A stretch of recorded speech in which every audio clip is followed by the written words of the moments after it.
Hi hello welcome back. എന്തൊക്കെയുണ്ട് വിശേഷങ്ങൾ? അയ്യോ ഒരു മിനിറ്റ് കേട്ടോ. ഓക്കെ. അപ്പോൾ കഴിഞ്ഞ ദിവസം ഒരു വീഡിയോ നമ്മൾ ചെയ്തിട്ടുണ്ടായിരുന്നു.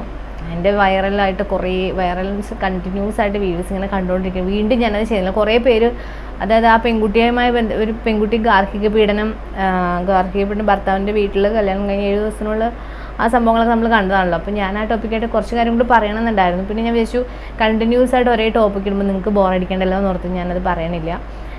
ഒരു കാര്യം പറയാം, നമുക്കിപ്പോൾ അറിയാമല്ലോ, എന്തെങ്കിലും ഒരു പ്രോബ്ലം വരുമ്പോൾ പെൺകുട്ടിയുടെ മേലിൽ കുറേ കുറ്റങ്ങൾ വരും. അപ്പോൾ അങ്ങനെ കുറേ കാര്യങ്ങളൊക്കെ നമ്മൾ കണ്ടു അല്ലേ. എന്താണ് ഓക്കെ, ആ വിഷയം ഞാൻ വിട്ടു. അതിനിടയിൽ വേറൊരു സംഭവം മുങ്ങിപ്പോയി. ഒരു വീഡിയോ ഞാൻ എടുക്കണമെന്ന് വിചാരിച്ചിരുന്ന സംഭവമാണ് ഈ പറഞ്ഞ പോലെ, അത് മുങ്ങിപ്പോയി. അപ്പോൾ ആ വീഡിയോ ഒന്ന് ചെയ്യാമെന്ന് വിചാരിക്കുന്നു. വേറൊന്നുമല്ല, ഹസ്ബൻഡ് ഗൾഫിൽ വർക്ക് ചെയ്യുന്ന ഹസ്ബൻഡിൻ്റെ 30 ലക്ഷം രൂപയുമായിട്ട് ഭാര്യ മക്കളെ ഡാൻസ് പഠിപ്പിക്കാൻ വന്ന മാസ്റ്റർ കൂടെ ഒളിച്ചോടിപ്പോയി. അപ്പോൾ നിങ്ങൾ വിചാരിക്കും ഈ ഒളിച്ചോടിപ്പോയ കഥയൊക്കെ ഇവിടെ ഒന്ന് പറയാൻ നിൽക്കണമെന്ന്. ചില കാര്യങ്ങൾ നമ്മൾ പറയണം എനിക്ക് നമ്മളിപ്പോഴേ നമ്മുടെ ഉള്ളിലൊരു ഇത് തോന്നുമല്ലോ, ആ ഒരു സംഭവം നമ്മുടെ മനസ്സിൽ ഇങ്ങനൊരു സംഭവം വന്നിട്ടുണ്ടായിരുന്നു, ഇങ്ങനൊരു കാര്യം പറയണം എന്നുണ്ടായിരുന്നു, ഇതൊന്ന് ഷെയർ ചെയ്യാമായിരുന്നു എന്ന് നമുക്ക് കുറേ നാൾ കഴിഞ്ഞ് ചിന്തിച്ചിട്ട് കാര്യമില്ലല്ലോ. അത് പറയേണ്ട സമയത്ത് പറയണമല്ലോ. ഒരുപാട് വൈകരുത്, എന്നാൽ കുറച്ച് വൈകിയൊന്നും കുഴപ്പമില്ല, കുറച്ച് വൈകിപ്പോയി എന്നാലും ഞാൻ പറയാണ്. എന്താ അത് സംഭവം ഇപ്പം ഞാൻ പറഞ്ഞല്ലോ. അപ്പോൾ എനിക്കതിനെക്കുറിച്ച് എനിക്ക് തോന്നിയൊരു കാര്യമാണ് കേട്ടോ ഇത് ഞാൻ പറയാൻ വരുന്നത്. അതായത് ഹസ്ബൻഡ് നമുക്കിപ്പം എല്ലാവർക്കും ഉണ്ട്, എല്ലാ ഫീലിങ്സും ഉണ്ട് എന്ന് ആലോചിക്കും. നമുക്ക് സ്നേഹം, സ്നേഹം, സങ്കടം, അങ്ങനെ കുറേ ഫീലിങ്സിലൂടെയാണ് നമ്മൾ എല്ലാവരും കടന്നു പോകുന്നത്. അപ്പം ഞാൻ പറയണത് എന്താണെന്ന് വെച്ച് കഴിഞ്ഞാൽ, ഈ ഗൾഫിലൊക്കെ ജോലി ചെയ്യുന്നവരെ സംബന്ധിച്ച് ഒന്ന് ആലോചിച്ച് നോക്ക്. അവർക്ക് ഭാര്യയുടെ ഒപ്പം ഇരിക്കണം എന്നുണ്ടാവും, ഭാര്യ അടുത്ത് സംസാരിക്കണം എന്നുണ്ടാവും, അവരോട് ടൂറ് പോകണമെന്നുണ്ടാവും, ഒരുമിച്ച് ഒന്ന് വൈകുന്നേരത്ത് ഒരുമിച്ചിരുന്ന് ചായ കുടിച്ചിട്ടൊക്കെ വർത്താനം പറയണമെന്നൊക്കെ കൊതി ഉണ്ടാവും. അതേപോലെ സങ്കടം വരുമ്പോൾ ഒന്ന് അവരുടെ അടുത്ത് ചേർന്നിരിക്കണം എന്ന് ആഗ്രഹം ഉണ്ടാവും. അങ്ങനെ കുറേ ഇമോഷൻസും അവർക്കും ഉണ്ട്. അവരൊന്നും ഈ ഇമോഷൻസ് ഒന്നും ഇല്ലാത്തവരല്ല. പക്ഷേ ഈ ഇമോഷൻസ് എല്ലാം ഒരു ചെപ്പിനുള്ളിൽ അവരിങ്ങനെ ഒതുക്കി വെച്ചിട്ട് അവർ ഫ്യൂച്ചർ, എൻ്റെ ഭാര്യ, എൻ്റെ മക്കൾ, എൻ്റെ കുടുംബം, പലർക്കും ലൈഫ് തീരുന്നവരെ വർക്ക് ചെയ്യുന്നവരുണ്ട്. അപ്പോൾ ചിന്തിക്കുക, അങ്ങനെയുള്ളവരെ കുറിച്ച് ചിന്തിക്കുക, അവരെ ഫാമിലിക്ക് വേണ്ടിയിട്ട് എന്തെല്ലാം ഇമോഷൻസ് ഇങ്ങനെ ഒതുക്കി വെച്ചിട്ടാണ്.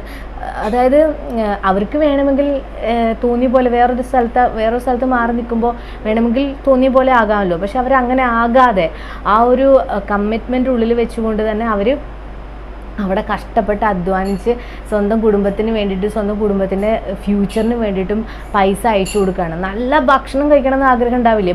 കാശ് കൊടുത്താൽ ഭക്ഷണം കിട്ടാതിരിക്കും, നല്ല കാശ് കൊടുത്താൽ നല്ല ഭക്ഷണം കിട്ടും. പക്ഷേ ചുരുങ്ങിയ ചിലവിൽ ഭക്ഷണം വരെ ചുരുങ്ങിയ ചിലവിൽ കഴിച്ചിട്ട്, അതായത് രുചിയൊന്നും ചിലപ്പോൾ ഉണ്ടാവണം എന്നില്ല, പക്ഷെ ഒരു നേരം കഴിച്ചു കൂട്ടുക എന്നുള്ള രീതിയിൽ കഴിച്ചിട്ട് അത്രയും കൂടെ പൈസ സേവ് ചെയ്തിട്ട് കുടുംബത്തിന് അയച്ചു കൊടുക്കാം എന്നുള്ള രീതിയിൽ പൈസ സേവ് ചെയ്ത് അയച്ചു കൊടുക്കുന്നവരുണ്ട്. അപ്പോൾ അങ്ങനെ എന്താ കുഞ്ഞാ ചൗണ്ടില്ലേ? അപ്പോൾ സോറി കേട്ടോ, കുഞ്ഞാവയ്ക്ക് കുഞ്ഞൊരു കാറ്റ് വെച്ചെടുത്ത് പറയാം. അപ്പം അത്രയും വരെ ഫുഡ് വരെ അവർ ശരിയായ രീതിയിൽ കഴിക്കാതെ പോലും ആ പൈസയും കൂടെ സേവ് ചെയ്ത് ഫാമിലിക്ക് വേണ്ടിയിട്ട് അയച്ചു കൊടുക്കുന്നു. ഇവിടെ ഈ ഹസ്ബൻഡ് അറിയാതെ വേറൊരു ലൈഫ് എൻജോയ് ചെയ്യുന്നു. അതോടൊപ്പം തന്നെ മക്കളെടുത്ത് പറയണം, അച്ഛനോട് പറയരുത്, പറഞ്ഞാൽ കൊന്നു കളയുമെന്ന് പറയുന്നു.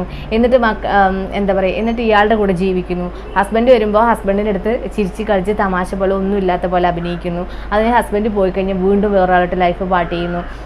ശരിക്കും പറഞ്ഞാൽ ഇപ്പോൾ ഇത് കേട്ടപ്പം ഇങ്ങനത്തെ കുറേ ന്യൂസിൽ കുറേ സംഗതികൾ കേട്ടു. അതൊക്കെ കണക്ട് ചെയ്തിട്ടാണ് ഞാൻ പറയുന്നത്. അപ്പോൾ എനിക്ക് തോന്നിയൊരു കാര്യമാണ് ഞാൻ പറയണത്. അതായത് ശരിയാണ്, അവർ പറയുന്നു ഹസ്ബൻഡ് എന്നെ ചീത്ത പറയാറുണ്ട്, വഴക്ക് പറയാറുണ്ട്. നിങ്ങൾ ആലോചിക്കണം, ഒരു മനുഷ്യന് ഇത്രയധികം ഇമോഷൻസ്, ഒരു മനുഷ്യനുണ്ടാവേണ്ട എല്ലാ ഇമോഷൻസും ഇങ്ങനെ ഹോൾഡ് ചെയ്ത് വെച്ചിട്ടാണ് ഫ്യൂച്ചറിനും ഫാമിലിക്കും വേണ്ടിയിട്ട് അവിടെ കഷ്ടപ്പെടുന്നത്. അപ്പോൾ അതുകൊണ്ട് തന്നെ എന്തെങ്കിലും ഒരു പ്രശ്നം വരുമ്പോൾ ചിലപ്പോൾ അദ്ദേഹം ചീത്ത പറഞ്ഞിട്ടുണ്ടായിരിക്കാം, ഒന്ന് പൊട്ടിത്തെറിച്ച് ഒന്ന് സംസാരിച്ച് പോയേക്കാം. കാരണം ഇത്രയും ഫ്രസ്ട്രേഷൻ ഉണ്ടാവില്ലേ അവർക്ക്. അത്രയും ഹോൾഡ് ചെയ്ത് വെച്ചിട്ട് അതായത് അത്രയും ഇമോഷൻസ് ഹോൾഡ് ചെയ്ത് വെക്കുമ്പോൾ ചിലപ്പം അറിയാതെ കുറച്ച് സൗണ്ട് റേസ് ആയേക്കാം, ചിലപ്പോൾ എനിക്ക് അങ്ങനെ തോന്നുന്നത് കേട്ടോ. എന്നുവെച്ചാൽ ഭാര്യയെ തല്ലണം ഉപദ്രവിക്കണം എന്നുള്ളതല്ല ഞാൻ പറയുന്നത്.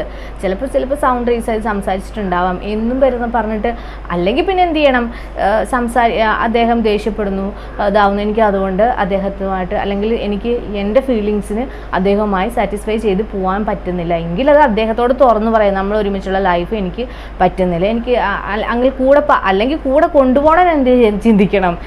ശരി, അവർ രണ്ടും റിയൽ ആയിട്ടുള്ള ലവാണ്, റിയൽ ആയിട്ട് സ്നേഹമാണെന്നുണ്ടെങ്കിൽ ആ കൊണ്ടുപോകണം ചിന്തിക്കണം. നിങ്ങളുടെ ഹസ്ബൻഡ് അവിടെ കഷ്ടപ്പെട്ട പൈസയൊന്നും എനിക്ക് വേണ്ട, എനിക്കും നീയും തമ്മിലുള്ള സ്നേഹം മാത്രമാണ് വലുത്. എങ്ങനെയെങ്കിൽ ഹസ്ബൻഡിനോട് കാര്യം പറഞ്ഞ് മനസ്സിലാക്കുക, അയാളുടെ പൈസ ഒന്നും നീ മേടിക്കണ്ട എന്ന് പറഞ്ഞ് വേണമെങ്കിൽ ജീവിതം കൂടി. ഇത് ആരാൻ്റെ പൈസ, ആരാൻ്റെ കഷ്ടപ്പെട്ട് അധ്വാനിച്ച് എല്ലാ ഫീലിങ്സും ഇമോഷൻസും ഒക്കെ മൂടി വെച്ച് കഷ്ടപ്പെട്ടുണ്ടാക്കിയ പൈസ എടുത്തിട്ട് വേറെ വല്ലവരുടെ കൂടെ പോകാമെന്ന് പറഞ്ഞാൽ അതെങ്ങനെ ഉൾക്കൊള്ളാൻ പറ്റും? അതായത് ഒന്ന് ആലോചിക്കണം. ഈ പൈസയുമായി നിങ്ങൾ വരുമ്പോൾ ചിലപ്പോൾ അയാൾ പൈസ കൊണ്ടുവരാൻ പറഞ്ഞിട്ടുണ്ടാവില്ല, പക്ഷെ നിങ്ങളെടുത്ത് പോയതായിരിക്കും. നിങ്ങളെടുത്ത് പോകുന്നുണ്ട് എന്ന് അയാൾ എന്തായാലും അറിയാതിരിക്കില്ലല്ലോ. അപ്പോൾ അയാൾ അത് എടുക്കരുത് എന്ന് പറയാൻ അയാൾ മനസ്സ് കാണിക്കുന്നില്ല എങ്കിൽ നിങ്ങൾ ചിന്തിക്കുക, ഒരു കാര്യത്തിൽ ഉറപ്പ് പറയാൻ പറ്റില്ല. പൈസ തീർന്നിട്ട്, പൈസ എല്ലാം തീരണ വരെ നല്ല ഹാപ്പി ആയിരിക്കും, തീർന്നു കഴിഞ്ഞിട്ട് ലൈഫ് ലോങ് നിങ്ങളെ ഇതേ ഹാപ്പിനെസ്സോടെ അവർ കൊണ്ടുപോകും എന്നുള്ള കാര്യത്തിൽ യാതൊരു ഉറപ്പും പറയാൻ പറ്റില്ല. കാരണം മറ്റുള്ള ഒരാളോട് സിമ്പതി തോന്നുക, അതായത് അത്രയും കഷ്ടപ്പെട്ട് അധ്വാനിച്ച് അയാൾ അറിയാതെ അയാളുടെ ആ ക്യാഷുമായിട്ട് പോകണം എന്നുണ്ടെങ്കിൽ അത്രയും പോലും ഒരു മനസാക്ഷി ഇല്ലാത്ത ഒരാൾ നിങ്ങളോടും മനസാക്ഷി കാണിക്കും നിങ്ങൾ ചിന്തിക്കുന്നുണ്ടെങ്കിൽ എനിക്കൊന്നും പറയാനില്ല അതിനെക്കുറിച്ച്. പിന്നെ എന്താ പറയുക, ഈ പറഞ്ഞ പോലെ അങ്ങനെ പോയാൽ തന്നെ എൻ്റെ ഒരു തോട്ടാട്ടോ. അപ്പോൾ അങ്ങനെ പോയി ഈ ക്യാഷുമായി പോയി ജീവിച്ച് ക്യാഷെല്ലാം കഴിഞ്ഞിട്ടും നിങ്ങൾ തമ്മിൽ ഫൈറ്റ്, ഈ പോയ ആളുമായിട്ട് ഫൈറ്റും പ്രശ്നങ്ങളൊക്കെ ആയിക്കഴിഞ്ഞ് തിരികെ വരാമെന്ന് വിചാരിച്ചാൽ ഒരിക്കലും സാധ്യമാവില്ല. കാരണം ഈ ഫാമിലിക്ക് ഇവിടെ ഉണ്ടായ സ്ട്രഗിൾ ഒരുപാട്, ആ പോയതിൻ്റെ പേരുള്ള സ്ട്രഗിള്, മനസ്സുടഞ്ഞതിൻ്റെ ഉള്ള ആ സമ്മർദ്ദത്തിൽ നിന്നുണ്ടായിട്ടുള്ള പ്രശ്നങ്ങൾ, ഇതെല്ലാം ആയിട്ട് ഈ ഫാമിലി ഫുള്ളായിട്ടും വെറുത്തിട്ടുണ്ടാവും. പിന്നെ ഇങ്ങോട്ട് തിരിച്ചു കയറാൻ പറ്റില്ല, പിന്നെ അഭിമാനം എന്ന് പറഞ്ഞ സാധനം തിരിച്ചു കയറാനും പറ്റില്ല. അപ്പോൾ അവിടെ കിടന്ന് ഇങ്ങനെ അനുഭവിച്ച് തീർക്കേണ്ടി വരും. ഇങ്ങനെ പോണതിനെക്കുറിച്ച് ചിന്തിക്കുക, അല്ലെങ്കിൽ കുടുംബത്തോടും വീട്ടുകാരോട് കാര്യം പറയുക, അല്ലാതെ പറയാതെ സീക്രട്ടായിട്ട് വെച്ചിട്ട് ആളെയും പറ്റിക്കുക, വേറെ ആളുകൾ. ഒന്ന് ആലോചിച്ച് നോക്ക്, ഒരു ഫാമിലി ഉണ്ട് എന്ന് അറിഞ്ഞിട്ടും നിങ്ങളെ അപ്രോച്ച് ചെയ്യുന്ന ഒരാളുടെ മാനസികാവസ്ഥ എന്തായിരിക്കും? അതായത് ഒരു ഫാമിലി ഉണ്ട്, കുടുംബം ഉണ്ട് എന്നറിഞ്ഞിട്ടും നിങ്ങളിലേക്ക് ഒരു അപ്രോച്ച് ചെയ്യുന്ന ആളുടെ മനസ്സാക്ഷിയും എന്താണ്? അതും കൂടി ഒന്ന് ചിന്തിക്കണം. അപ്പോൾ എനിക്കതൊക്കെ കണ്ടപ്പോൾ, എനിക്ക് ആ ന്യൂസ് കേട്ടപ്പോൾ സങ്കടം തോന്നി, അതോടൊപ്പം എനിക്കൊന്ന് ഷെയർ ചെയ്യണമെന്ന് തോന്നി. ഒരു സാമാന്യ മര്യാദ, അതായത് ഒരുമിച്ച് പോകാൻ കഴിയില്ല എന്നുണ്ടെങ്കിൽ ഡയറക്റ്റ് പറയാം ഒരുമിച്ച് പോകാൻ കഴിയില്ല, അതിനുള്ള ബാക്കിയുള്ള നിയമ നടപടികളോ കാര്യങ്ങളോ എന്താണെന്നൊക്കെ ചെയ്തിട്ട്, അല്ലാതെ അയാൾ അറിയാതെ മറ്റൊരാളായിട്ട് ലൈഫ് പാർട്ട് ചെയ്യുക, പിന്നെ അയാൾ കഷ്ടപ്പെടുത്തുണ്ടാകുന്ന ക്യാഷിൽ എടുത്തിട്ട് പോകാമെന്ന് പറഞ്ഞാൽ അതൊരിക്കലും ഒരാൾക്കും അംഗീകരിക്കാൻ പറ്റുന്ന കാര്യമല്ല. അപ്പോൾ എനിക്കത് കേട്ടപ്പോൾ അതിനെക്കുറിച്ചൊന്നും ഷെയർ ചെയ്യണമെന്ന് തോന്നി, അതുകൊണ്ടാണ് ഞാൻ സംസാരിച്ചത്. എനിക്കറിയാൻ ഓക്കേ, ബൈ.